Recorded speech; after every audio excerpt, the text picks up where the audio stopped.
नमस्कार, एक बार फिर से आप सभी लोगों का स्वागत है मेरे इस YouTube चैनल पर।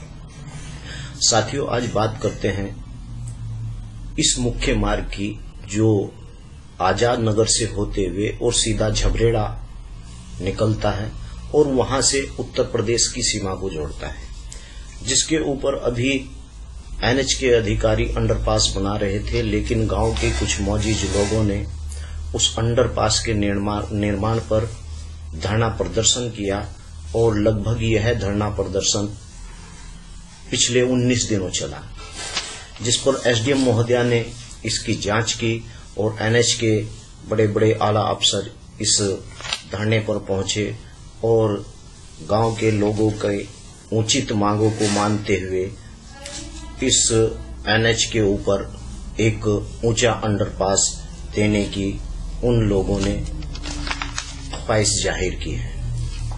तो चलिए बात करते हैं उस मुख्य मार्ग। मेरे गांव के जो नौजवान तबका है उसे इस बात का गर्व नहीं कि उसके गांव से एक ऐसा मार्ग निकला हुआ है जो पिछले 13 उत्तराखंड के गांव को इसी मुख्य मार्ग से जोड़ता है। साथियों, बताना चाहूंगा कि इस मार्ग के ऊपर कौन कौन से गांव पड़ते हैं और उन गांव की क्या क्या जनसंख्या है। शुरू करते हैं। शुरू करने से पहले आजाद नगर से होते हुए पहला गांव लेते हैं रहीमपुर, जिसकी आबादी लगभग 4,500 के करीब है।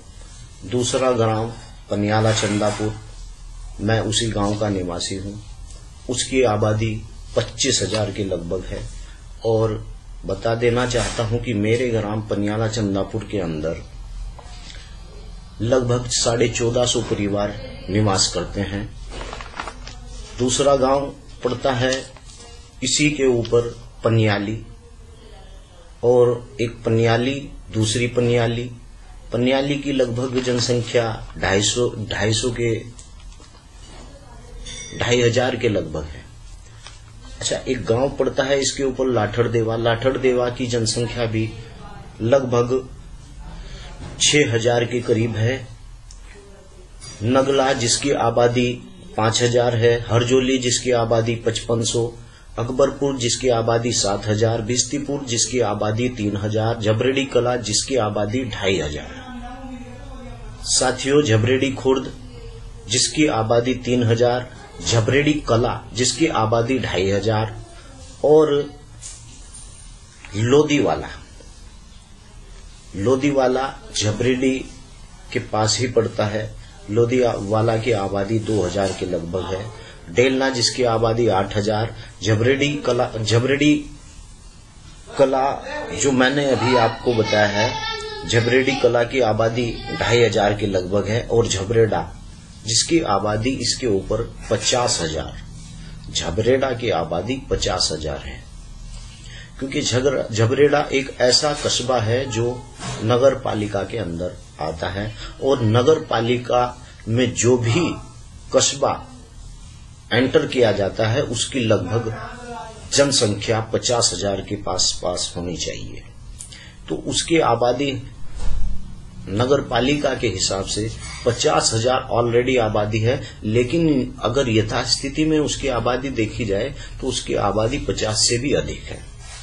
शीतलपुर एक ऐसा गांव है उत्तराखंड का जो उत्तराखंड की सीमा से मिलता हुआ है, जिसकी आबादी 2,500 के लगभग है। और कुल मिलाकर इन सब गांव की जनसंख्या को अगर मिलाकर टोटल किया जाए तो सबकी आबादी मिलाकर 1,19,000 के लगभग बैठती है। तो साथियों, कहने का मतलब यह है कि यह वह मुख्य मार्ग है जिससे इन देहात के 13 गांव के अंदर शहर से विकास को पहुंचाया जाता है। साथियों, अगर यह मार्ग के ऊपर अंडरपास जिस तरीके से बनाया जा रहा था, अगर यह अंडरपास मात्र 10 फीट की ऊंचाई से रख दिया जाता तो यकीनन मुझे यकीन है कि शहर से आने वाला विकास यकीनन गांव और देहात से नहीं जुड़ पाता। जितना भी मटेरियल शहर से लोग लाते हैं वह इसी मुख्य मार्ग से होकर गुजरता है। साथियों, अब इस मुख्य मार्ग को एनएच से बात हुई थी।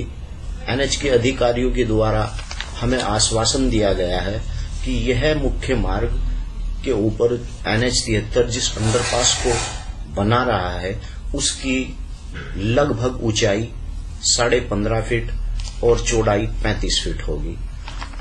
लेकिन इससे पहले, धरना प्रदर्शन से पहले, जिस प्रकार से NH अपनी मनमानी कर गए इस अंडरपास को बना रहा था, तब इसकी मात्र ऊंचाई 10 फीट रख रहा था। साथियों, यह जैसा आप जानते हैं कि 10 फीट की ऊंचाई से किसान की ट्रैली या कोई बारात का वाहन निकलना बिल्कुल नामुमकिन था। और इसी के साथ जैसा कि मैंने देखा है कि गांव के बीच से यह मुख्य मार्ग निकलते हुए और इन 13 गांव को जोड़ता है। यकीनन अगर ऐसा हो जाता, अगर मेरे गांव के नौजवान साथी इस धरना प्रदर्शन पर मदद ना करते, तो वास्तव में आने वाले समय में गांव के लोगों को बड़ी दिक्कत का सामना करना पड़ता और 13 गांव का विकास का काम इसी रास्ते से होकर गुजरता है। यकीनन वहां पर विकास के काम में जरूर बाधा पड़ती।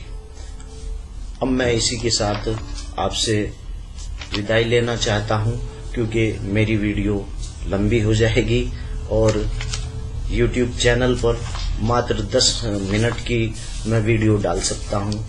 इससे अगली जो मेरी वीडियो होगी, मैं केवल गांव के विकास के ही बारे में बात करूंगा, ना कि किसी व्यक्ति के चरित्र के बारे में बात करूंगा।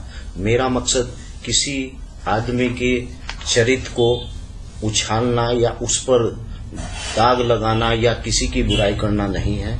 मेरा आप सभी दोस्तों से निवेदन है, जो मुझे पसंद करते हैं और जो मुझे पसंद नहीं करते हैं, उनसे मेरा निवेदन है कि मेरे इस चैनल को सब्सक्राइब करें और साथ में बेल आइकन की घंटी को दबाकर, ताकि मेरे नए नए वीडियो आप तक पहुंचते रहे। मेरा मकसद गांव के अंदर विकास, गांव के अंदर जागरूकता लाना है, अन्यथा मेरा इसके अलावा कोई मकसद नहीं है। जय हिंद, जय भारत, धन्यवाद।